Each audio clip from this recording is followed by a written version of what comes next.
picture of a normal person, then some would argue that this is a picture of an ice hockey player.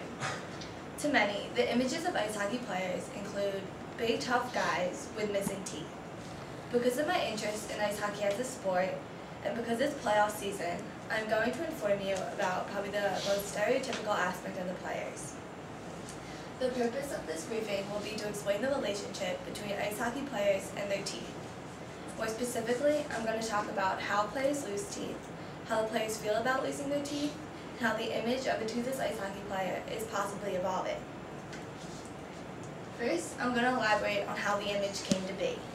Sarah Hostella from the Pediatrics Journal wrote that ice hockey is a game depicted with clubs, knives, and bullets. And these weapons she is referring to are the game's sticks, skates, and pucks.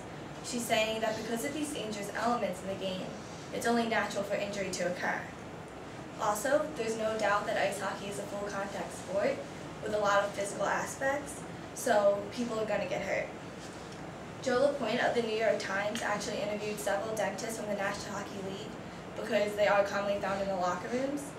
And he wrote, Dr. Jeffrey Hoy of the Los Angeles Kings said that players lose teeth from what he calls friendly fire, which is when a puck is hit in the air or a stick is swung, and it's just these little incidents that hit players in the mouth. The Hour, which is a newspaper, also talks about the more obvious reasons as to why players would lose teeth, and that would be fighting. And I have a video.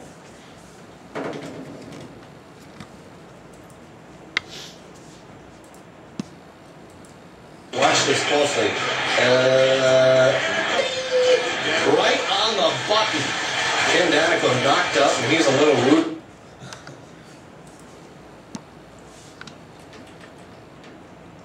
So in fights like these, it's obvious that teeth would fall out. Ken Daneyko, who you just saw, actually lost 12 teeth total in his career with the New Jersey Devils, which makes him the league champion. Next, I want to talk about how the players feel about losing their teeth because they have different opinions. First, we see that most players in the NHL don't really care about it. They view it as part of the game, and they're not going to make a big deal about it. They say they're going to get their teeth taken care of after their careers have ended, but until then, they're not fussing over it. You see a picture of Ovechkin. He lost a tooth in a game against the Atlanta Thrashers, and Dan Steinberg from the Washington Post wrote, Ovechkin seemed to delight in the empty space between his teeth, sticking his tongue in there and smiling widely. He resembled a kid who loses his first tooth and can't wait for the tooth fairy. So clearly Ovechkin has no problem with this. He's laughing and joking about it, and it's not a big deal to him. Some players even believe that having this gap is a sign that they're physical threats on the team, so they actually are proud of it. They think it makes them look macho and tough. Joe LaPointe from the New York Times again cites Bobby Hulick of the Rangers, and he has a completely different perspective.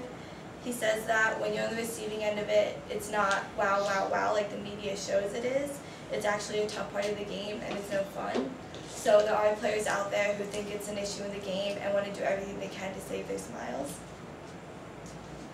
Lastly, I want to talk about how the image is changing because a lot of people believe that this toothless image is actually disintegrating. They contribute this to 3 factors. First, we see advancements in technology and dental procedures. So players are getting their teeth fixed better and with better tools. There also are changing attitudes of the players due to the media. More players are seen in interviews and television and pictures, so they're becoming more self-conscious about how they look. Lastly, we see the change in equipment. Today, we see more players wearing mouth guards, and so with these new regulations and these new rules and attitudes, it makes you question whether the image of a toothless player is becoming a thing of the past, and many players believe it will. Joe LaPointe cites Dr. Bill Henry of the Ottawa Senators, saying it's not that Bobby Hull, Bobby Clark era anymore. And for those of you unfamiliar with what they look like this. And he's saying that this isn't the norm anymore because of these new conditions in the game. To many, a common characteristic of ice hockey players seems to be a missing tooth. I hope you have learned the specifics about how the players lose their teeth, how they feel about it, and how it's possibly evolving. So with playoffs in full swing, when you're watching the games, I hope you can think of the players not by their gaps like this, but for their talents on the ice. Thank you.